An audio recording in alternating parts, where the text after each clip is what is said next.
नमस्कार। Sai college of teachers training ओनमा के ऑनलाइन क्लासेज में आप सभी का स्वागत है। छात्रों, आज हम डीएलएड प्रथम वर्ष के छात्रों के लिए F9 proficiency in English subject में यूनिट फर्स्ट से एक टॉपिक है constitutional provision English as an associate official language. संवैधानिक प्रावधान किस रूप में? अंग्रेजी भाषा एक सहयोगी या आधिकारिक भाषा के रूप में। अंग्रेजी भाषा एक सहयोगी भाषा के रूप में, एक आधिकारिक भाषा के रूप में, ऑफिशियल लैंग्वेज के रूप में कौन कौन से संवैधानिक प्रावधान बने हैं, आज हम इसके बारे में चर्चा करेंगे। इसमें प्रश्न आपके एग्जाम में उठते हैं, जैसे कि what is constitutional provision about English. What is constitutional provision about English. तो आइए हम इसकी चर्चा करते हैं। छात्रों, the Indian constitution in 1950 declared Hindi in Devanagari script to be the official language of the Union। भारतीय संविधान में कब? 1950 में। भारतीय संविधान 1950 में हिंदी को देवनागरी भाषा के रूप में, देवनागरी लिपि के में संघ की आधिकारिक भाषा घोषित किया गया। Unless Parliament decided otherwise, the use of English for official purpose was to cease 15 years after the Constitution come into effect on 26 January 1965।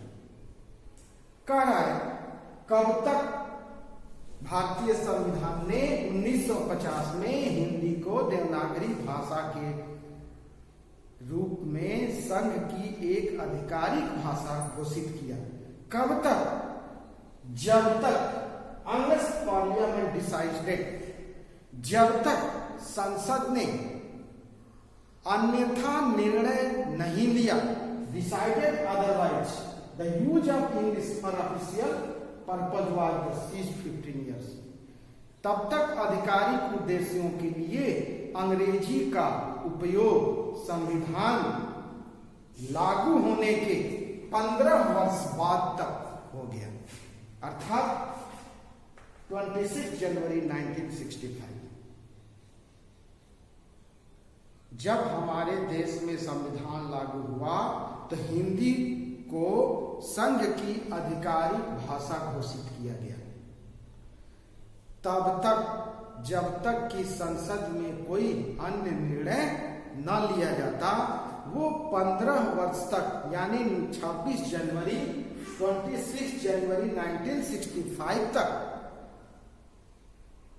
ये जो है आधिकारिक भाषा के रूप में प्रयोग किया जाएगा। अंग्रेजी का उपयोग संविधान लागू होने के 15 वर्ष बाद समाप्त हो गया और जो अंग्रेजी ऑफिशियल लैंग्वेज के रूप में चलती थी वो 15 वर्ष बाद भी उसको समाप्त कर दिया गया। तो आइए हम चर्चा करते हैं कि कौन कौन से आर्टिकल हैं जो कि हमारे संविधान में कौन कौन से आर्टिकल हैं जिसको हिंदी को संघ की भाषा के रूप में या अंग्रेजी को ऑफिशियल भाषा के रूप में प्रयोग किया जाता है। तो आइए हम चर्चा करते हैं। छात्रों, आप देखेंगे कि फर्स्ट है article 343 official language of the union. Official language of the union यानी संघ की राजभाषा। ऑफिशियल लैंग्वेज ऑफ यूनियन, संघ की राजभाषा। छात्रों, इसमें आप देखिए कि the official language of the union shall be Hindi in Devanagari script. Hindi official language के रूप में देवनागरी स्क्रिप्ट में होगी।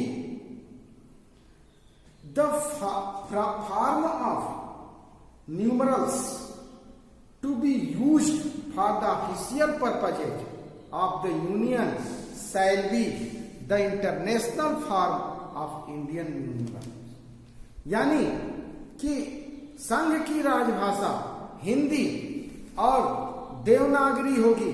संघ के शासकीय प्रयोजन के लिए प्रयोग होने वाले अंकों का रूप भारतीय अंकों को अंतरराष्ट्रीय रूप होगा। सेकेंड पॉइंट है, ये तो पहला पॉइंट हो गया, क्या the official language of the union shall be Hindi in Devanagari script, यानी संघ की राजभाषा हिंदी और लिपि देवनागरी होगी। दूसरा है, note with standing anything the clause first for a period of 15 years from the commencement of the constitution. खंड 1 में यानी क्लॉज फर्स्ट, खंड 1 में किसी बात के होते हुए भी इस संविधान के प्रारंभ में 15 वर्ष की अवधि तक संघ के उन सभी शासकीय प्रयोजनों के लिए अंग्रेजी भाषा का प्रयोग किया जाता रहेगा जिनके लिए उसका ऐसे प्रारंभ से ठीक पहले प्रयोग किया जा रहा था। छात्रों, कह रहा है कि clause first for a period for 15 years from commencement of the constitution the English language shall continue to be used। अंग्रेजी भाषा लगातार प्रयोग होगी। immediately before such commencement provided that the president may during the said period by order 306 authorize the use for the Hindi language in addition of the English language and of the Devanagari from the numerals in addition to the international form of the Indian numerals for any of the official purpose of the Union। छात्रों, कह रहे हैं कि खंड 1 में यानी clause first में किसी बात के होते हुए भी इस संविधान के प्रारंभ में, जो प्रारंभ में 1950 से 65 तक यानी 15 वर्ष की अवधि तक संघ के उन सभी शासकीय प्रयोजनों के लिए जो भी ऑफिशियल कार्य है अंग्रेजी भाषा का प्रयोग किया जाता रहेगा जिनके लिए उसका ऐसे प्रारंभ से ठीक पहले प्रयोग किया जाता था। यानी पहले जैसे अंग्रेजी का प्रयोग किया जाता था ऑफिशियल लैंग्वेज के रूप में, उस तरह 15 वर्ष तक प्रयोग किया जाता रहेगा। लेकिन क्या, परंतु राष्ट्रपति उक्त अवधि तक during the said period by order 306 authorize the use of the Hindi language in addition of the English language। कह रहा है कि before such commencement provided that the president, यानी परंतु राष्ट्रपति उक्त अवधि के दौरान यानी इस 15 साल के दौरान आदेश के द्वारा संघ के शासकीय प्रयोजनों में से किसी के लिए अंग्रेजी भाषा के अतिरिक्त हिंदी भाषा का और भारतीय अंकों के अंतरराष्ट्रीय रूप के अतिरिक्त देवनागरी लिपि का प्रयोग प्राधिकृत कर सकेगा। ये तो है कि 15 वर्ष तक आप अंग्रेजी ऑफिशियल लैंग्वेज के रूप में कर सकते हैं, लेकिन अगर राष्ट्रपति चाहें तो इस 15 साल के अंदर अपने आदेश के द्वारा संघ के शासकीय प्रयोजनों में से किसी के लिए अंग्रेजी के अतिरिक्त हिंदी भाषा और भारतीय अंकों के अंतरराष्ट्रीय रूप के अतिरिक्त देवनागरी रूप का प्रयोग कर सकता है। यानी राष्ट्रपति के आदेश के अनुसार वो हिंदी भाषा का प्रयोग कर सकता है। तो ये रहा छात्रों second point.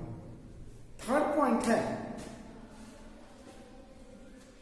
Notwithstanding anything in this article, इस अनुच्छेद में किसी बात के होते हुए पार्लियामेंट में भी law provide for the use, क्या संसद उक्त 15 वर्ष की अवधि के पश्चात पार्लियामेंट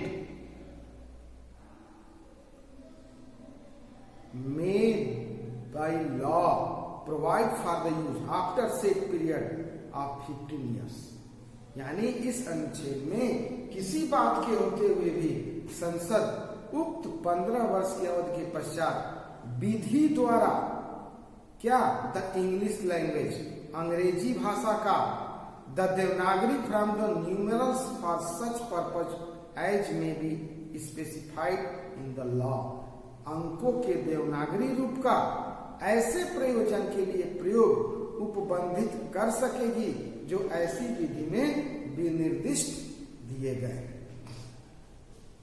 छात्रों कह रहा है कि इस अनुच्छेद में यानी 343 में किसी बात के होते हुए भी संसद पार्लियामेंट 15 इयर्स की अवधि के बाद विधि के द्वारा क्या अंग्रेजी भाषा का या अंग्रेजों के अंकों के देवनागरी रूप का ऐसे प्रयोजन के लिए प्रयोग उपबंधित कर सकेगी जो ऐसी विधि में निर्दिष्ट किए गए।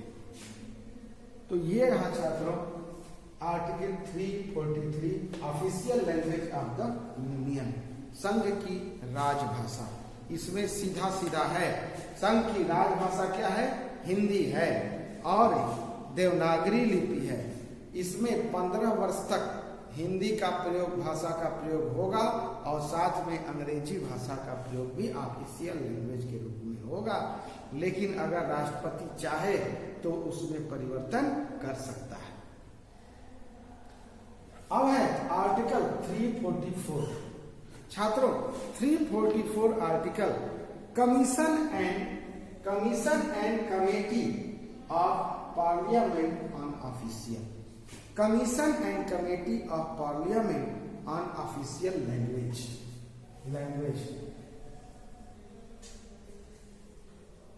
ठीक है, क्या राजभाषा के संबंध में आयोग और संसद समिति, कमीशन एंड कमेटी, आयोग और समिति of parliament on official language, यानी राजभाषा के संबंध में आयोग और संसद समिति। अब देखिए राजभाषा के संबंध में क्या है, आप देख सकते हैं कि 344 में है कि राजभाषा के संबंध में जो राजभाषा हमारी क्या है, हिंदी है। तो छात्रों आप देख सकते हैं the president shall, first point है the president shall at the expiration of 5 years for the commencement of this constitution and thereafter at the expiration of 10 years from such commencement by order constitute and commission which shall consist of the chairman and such other numbers representing the different language specified in the English. 8th schedule as the president may appoint and the order shall define the procedure to be followed by the commission.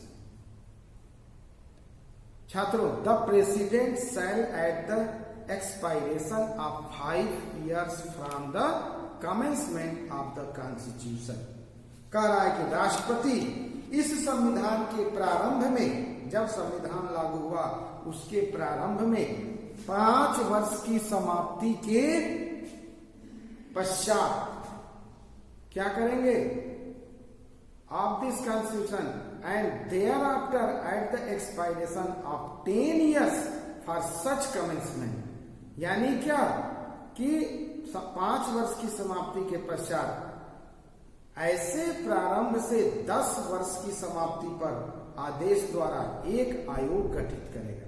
5 वर्ष की बात और तत्पश्चात प्रारंभ से 10 वर्ष की समाप्ति पर एक आयोग गठित करेगा जो एक अध्यक्ष और 18 a chairman and such other members representing. वो अदर मेंबर्स क्या है? 18 शेड्यूल्स, यानी एक अध्यक्ष और 8वीं अनुसूची में विनिर्दिष्ट विभिन्न भाषाओं का प्रतिनिधित्व करने वाले ऐसे अन्य सदस्यों से मिलकर बनेगा जिसको राष्ट्रपति नियुक्त करे और आदेश से आयोग द्वारा अनुसरण की जाने वाली प्रक्रिया परिनिश्चित की जाएगी।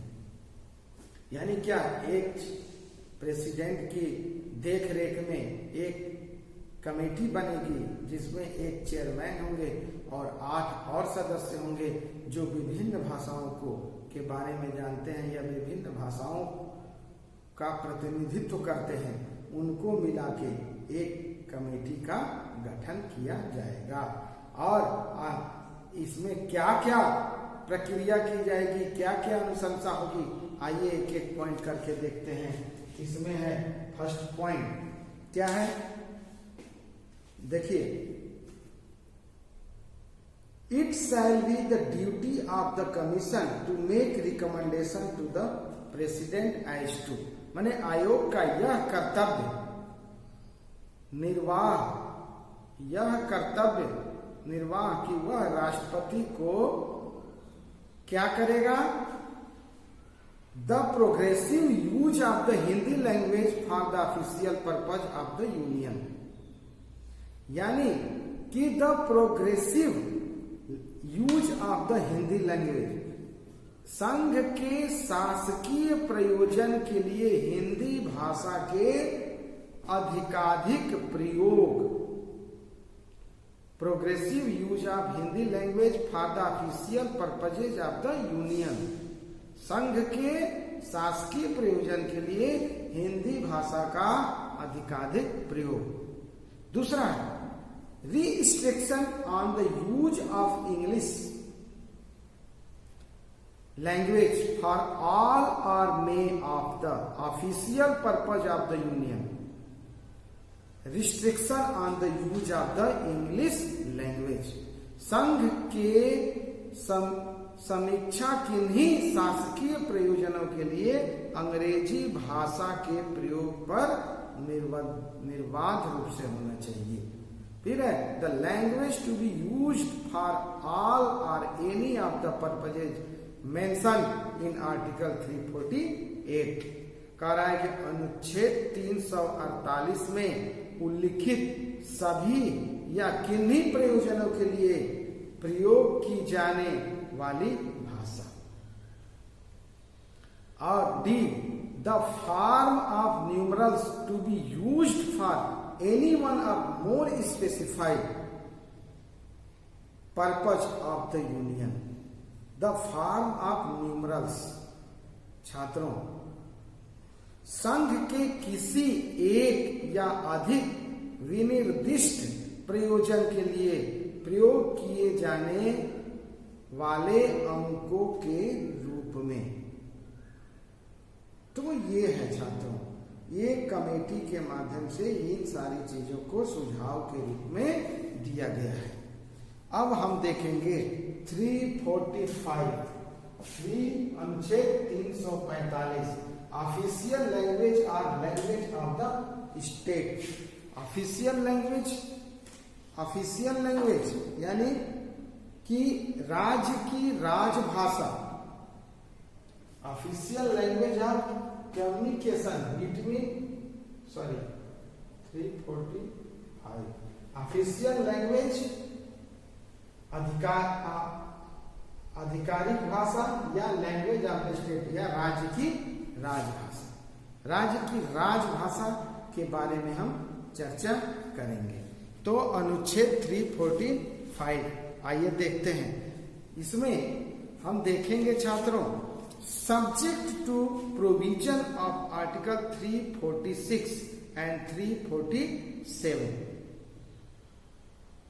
The legislature of a state may by law adopt any one or more of the language in use in state or Hindi as the language or language to be used for all or any of the official purpose of the state.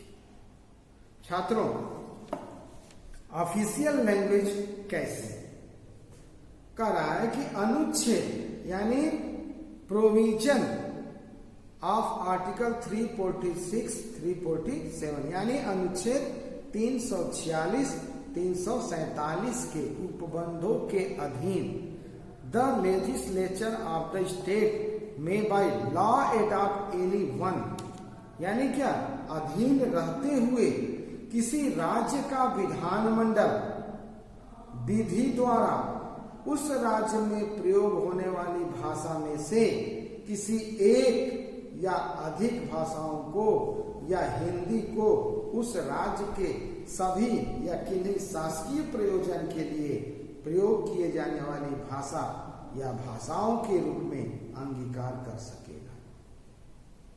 The legislative of a state may be law adopt anyone कोई एक और मोर या एक से अधिक of the language भाषा in use in the state में प्रयोग कर सकता या Hindi as the language or language to be used for all or any of the official purpose of the state. Provide that until the legislature of the state otherwise provides by law. छात्रों, परंतु provide that जब तक राज्य का विधानमंडल the legislature of the state जब तक राज्य का विधानमंडल अदरवाइज प्रोवाइड बाय लॉ विधि द्वारा अन्यथा उपबंध न करे विधि द्वारा अन्यथा उपबंध न करे the English language shall continue to be used for those official purpose यानी तब तक राज्य के भीतर उन शासकीय प्रयोजनों के लिए अंग्रेजी भाषा का प्रयोग किया जाता रहेगा जिनके लिए इनका इस संविधान के प्रारंभ से ठीक पहले प्रयोग किया जाता था। छात्रों, इसका अर्थ ये है 345 में ये कहा गया है कि किसी राज्य का विधानमंडल विधि द्वारा उस राज्य में प्रयोग होने वाली भाषा में से किसी एक या अधिक भाषा को या हिंदी को उस राज्य के सभी या किसी शासकीय प्रयोजन के लिए प्रयोग किए जाने वाली भाषाओं के रूप में अंगीकार कर सकेगा। परंतु जब तक राज्य विधानमंडल विधि द्वारा अन्यथा उपबंध न करे तब तक राज्य के भीतर उन शासकीय प्रयोजनों के लिए अंग्रेजी भाषा का प्रयोग किया जाता रहेगा। ये चलता रहेगा जब तक उसमें विधानमंडल द्वारा यानी स्टेट काउंसिल द्वारा लेजिस्लेटिव द्वारा उसमें परिवर्तन न किया जाए।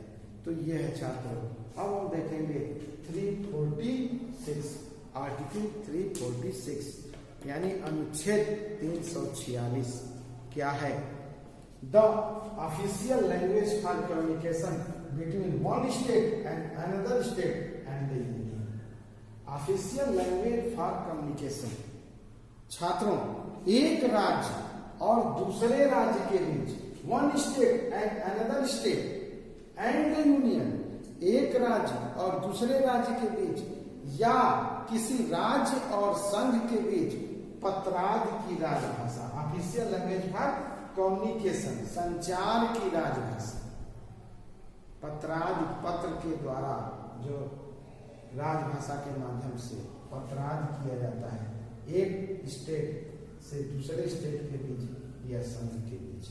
तो 346 का मुख्य यही है कि इसमें इसी का वर्णन किया गया है। थोड़ा सा ये इसमें देख लेते हैं। कह रहा है कि the language for the time being authorised for use in union for official purpose shall be the official language for communication between one state and another state and between a state and the union. छात्रों, एक संघ के शासकीय प्रयोजन के लिए प्रयोग किए जाने के लिए तत्समय प्राधिकृत जो भाषा है एक राज्य और दूसरे राज्य के बीच तथा किसी राज्य और संघ के बीच पत्रादि की राजभाषा होगी। पत्र के माध्यम से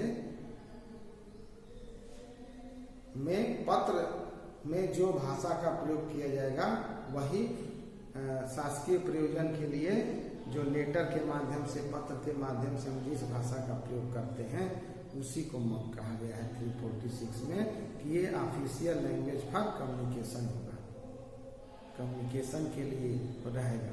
provided that if 2 or more state agree that the Hindi language should be the official language for communication between such states that language may be used for such communication. कह रहा है कि परंतु 2 या अधिक राज्य, इफ 2 or more स्टेट, 2 या अधिक राज्य यह करार करते हैं कि उन राज्यों के बीच पत्रादि की राजभाषा हिंदी भाषा होती है, तो ऐसे पत्रादि के लिए उस भाषा का प्रयोग किया जा सकेगा। ये राज्य के ऊपर छोड़ दिया गया है कि राज्य अगर मान लीजिए 2 हिंदी भाषी क्षेत्र राज्य हैं और चाहते हैं कि हम हिंदी में अपने ऑफिशियल वर्क करें या पत्र में ऑफिशियल वर्क ही हुआ करें, तो आप करने के लिए बिल्कुल स्वतंत्र है। तो ये है 346। अब आइए 347 special provision relating to language spoken by a section of the population of the state. Special provision छात्रों, किसी राज्य की जनसंख्या के, किसी राज्य की a section of the population of the state, किसी राज्य की जनसंख्या के किसी भाग द्वारा स्पेशल प्रोविजन रिपोर्टिंग, किसी भाग द्वारा बोली जाने वाली भाषा के संबंध में विशेष उपबंध। किसी राज्य की जनसंख्या के किसी भाग द्वारा बोली जाने वाली भाषा के संबंध में विशेष उपबंध आर्टिकल 347। आइए इसमें देखते हैं छात्रों 347 क्या है। आर्टिकल 347 में है कि on A demand being made in that behalf the president में if he is satisfied that a substantial proportion of the population of a state desire the use of any language spoken by them to recognized by that state, direct that such language shall also be officially recognized throughout that state or any language, any part thereof for such purpose as he may specify। छात्रों 347 में ये कहा on A demand being made in that behalf the president, यानी यदि इस निमित्त मांग किए जाने पर, ये जो है स्पेशल प्रोविजन रिलेटिंग, जो ये मांग किए जाने पर राष्ट्रपति का यह समाधान हो जाता है में प्रेसिडेंट में, इफ ही इज सेटिस्फाइड, यदि वह सेटिस्फाइड है, कौन, राष्ट्रपति, that a substantial proportion of the population of a state desire in use of any language spoken by them to be recognized by the that state. यानी क्या, किसी राज्य की जनसंख्या का पर्याप्त भाग यह चाहता है कि उसके द्वारा बोली जाने वाली भाषा को राज्य द्वारा मान्यता दी जाए, तो वह निर्देश दे सकता है कि ऐसी भाषा को भी राज्य में सर्वत्र या उसके किसी भाग के ऐसे प्रयोजन के लिए जो वह विनिर्दिष्ट करे शासकीय मान्यता दी जाए। अगर राज्य की जनसंख्या ये चाहती है कि हमारी भाषा हिंदी है, इसको मान्यता दी जाए तो दिया जा सकता है प्रेसिडेंट के द्वारा। ये रहा 347। छात्रों, अब है आर्टिकल 348।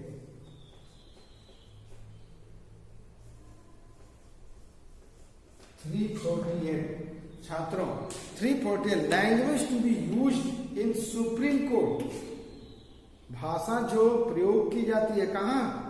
सुप्रीम कोर्ट में, सर्वोच्च न्यायालय में, and in the high court और उच्च न्यायालय में, and for acts bill etc., और किसी भी अनुच्छेद में, किसी भी बिल में, एब्सेट्रा आदि जो न्यायालय की जो भाषा है उसके बारे में है 348। तो न्यायालय की भाषा के बारे में, चाहे वो सुप्रीम कोर्ट हो या हाई कोर्ट हो या एनी अदर बिल्स या एक्ट्स, तो इसमें है कि notwithstanding anything in the forgetting provision of this part unit parliament by law otherwise provides, यानी कि किसी भी तरह के भूलने, forgetting provision of this part, इस भाग के जो फॉरगेटिंग प्रोविजन है, until parliament by law otherwise provides. क्या प्रोवाइड्स है? फर्स्ट है all proceeding in the supreme court and in every high court, माने सुप्रीम कोर्ट या प्रत्येक राज्य के हाई कोर्ट के लिए क्या है? ऑल प्रोसीडिंग है, इसके लिए सभी के लिए प्रोसीड किया गया है। दूसरा है द अथॉरिटेटिव टेक्स्ट, अथॉराइटेशन है इसका, अथॉराइजेशन है। और इसी में देखते हैं टेक्स्ट में, अथॉराइटिव टेक्स्ट में क्या? आप ए बिल, कोई भी बिल है, टू बी इंट्रोड्यूस्ड और amendment there to be moved in either house of parliament और इन द हाउस और either house of the legislature of a state. Parliament में, संसद में या राज्य के विधानमंडल में कहीं भी इसका, इस बिल का, एक्ट का प्रयोग किया जा सकता है, हाँ? चाहे स्टेट का हो चाहे केंद्र का हो। All of order, rules, regulation and by law issued under this constitution or under any law made by parliament of the legislature of state shall be in English.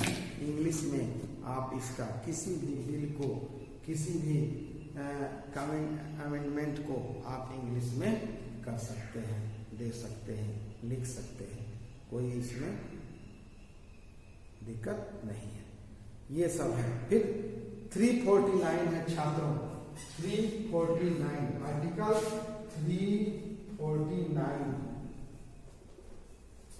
349 में क्या है? Special procedure for enhancement of certain law relating of language, यानी भाषा से संबंधित कुछ कानूनों को लागू करने के लिए विशेष प्रक्रिया, special procedure for enhancement of certain law relating of language. क्या? भाषा से संबंधित कुछ कानूनों को लागू करने के लिए विशेष प्रक्रिया।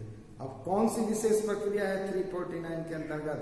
हम ये देख सकते हैं, कह रहा है during the period of 15 years, यानी जो 15 ईयर्स का पीरियड है, पर 1950 से 1965 तक, क्या? From the commencement of this constitution, no bill of amendment making provision for the language to be used of any of the purpose mentioned in clause 1st of article 348 shall be introduced or moved in either house of parliament without the provision section of the president, and the president shall not give this sanction to the introduce of any such bill or moving of any such amendment except after he has taken into consideration the recommendation of Commission Constitution under Clause 1st of Article 344 and report committee constituted under Clause 1st that article। कह रहा है कि राष्ट्रपति किसी भी 15 साल के अंतर्गत जो भी इधर दिया गया है 344 में 343 में, इसमें राष्ट्रपति चाहे तो आप अंग्रेजी के साथ साथ हिंदी के साथ साथ अंग्रेजी भाषा का प्रयोग कर सकते हैं। तो कह रहा है कि भाषा का से संबंधित कुछ कानूनों को लागू करने के लिए विशेष प्रक्रिया किया गया है। इसमें राष्ट्रपति के अनुशंसा से विशेष प्रक्रिया किया जा सकता है। फिर है 350, आर्टिकल 350। छात्रों, आर्टिकल 350 में है, 350 में क्या है?